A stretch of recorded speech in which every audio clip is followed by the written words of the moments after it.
Everyone's talking about how to improve housing affordability these days. We've all heard that increasing housing supply is crucial to achieving affordability. Building new homes not only increases the number of homes in the market, it also leads to a process called filtering. In this episode of CMHC's Ask an Expert, we'll discuss this concept in depth and explore how it can provide more affordable housing in Canada. Let's start with the basics. What exactly is filtering? Filtering is the process by which, when we build new housing that's more expensive, it's higher income households that generally move into that housing. But it frees up less expensive housing for other households to move into. And with enough more supply, this leads to much more affordability as people move through the housing system.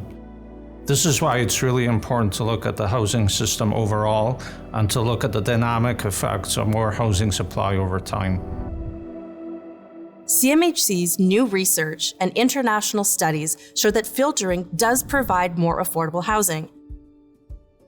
Sustained increases in housing supply over many years lead to this overall improvement in affordability. However, all of the research that we've seen does demonstrate that filtering helps affordability. The data are available in Scandinavian countries, Finland and Sweden, to track people as they move through the housing system, and all of those studies have demonstrated that more housing supply leads to greater affordability over time.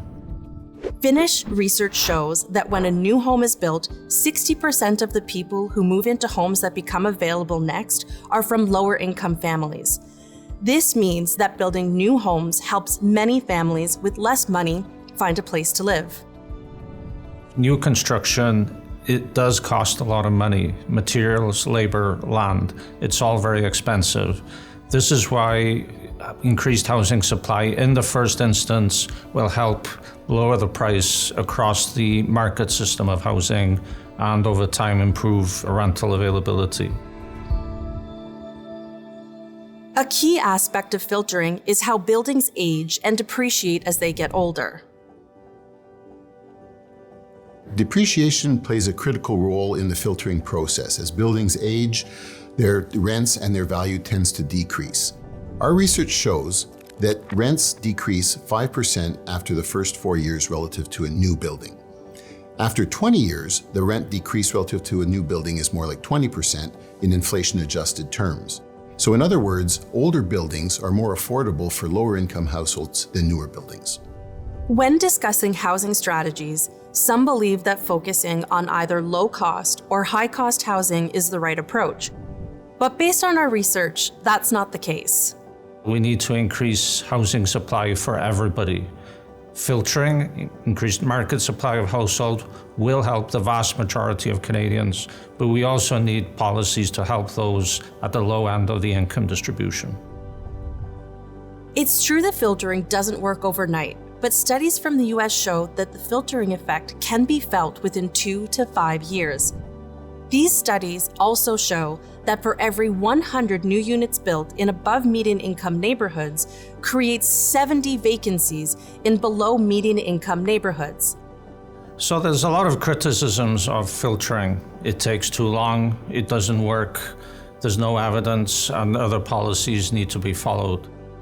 There is a grain of truth in all of these. Filtering does take a long time. This is why we need a sustained increase in housing supply over many years, if not even over many decades. It has taken us a couple of decades to get into the current predicament. It will take time to get us out of it, and the process of filtering will help to achieve affordability. A US study found that every year a building ages, its real value decreases by 0.3%, and rents decrease by 0.7%.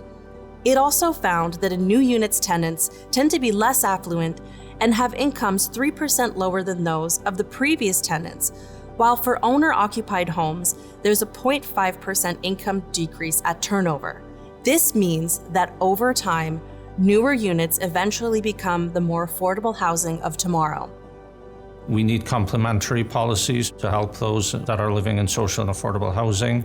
Nor can we rely only on social and affordable housing, because Yes, that's an important tool to help low-income Canadians, but it will not address the needs of the vast majority of Canadians that are living in market housing, whether for home ownership or for rental.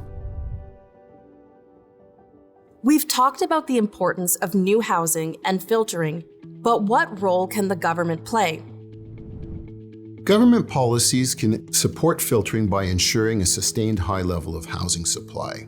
To achieve this, coordination at different levels of government is essential, and government policy should encourage a balanced mix of housing supply across the continuum. Housing isn't just about building homes. It's about how people move and live in different types of homes throughout their lives. We need to look at the entire system and increase the supply of all types of housing, especially mid-cost housing, to make it more affordable for everyone. We need a coordinated approach involving different types of housing and continuous new construction to achieve long-term affordability. Make sure to subscribe to our YouTube channel to get the latest videos from our new Ask an Expert series.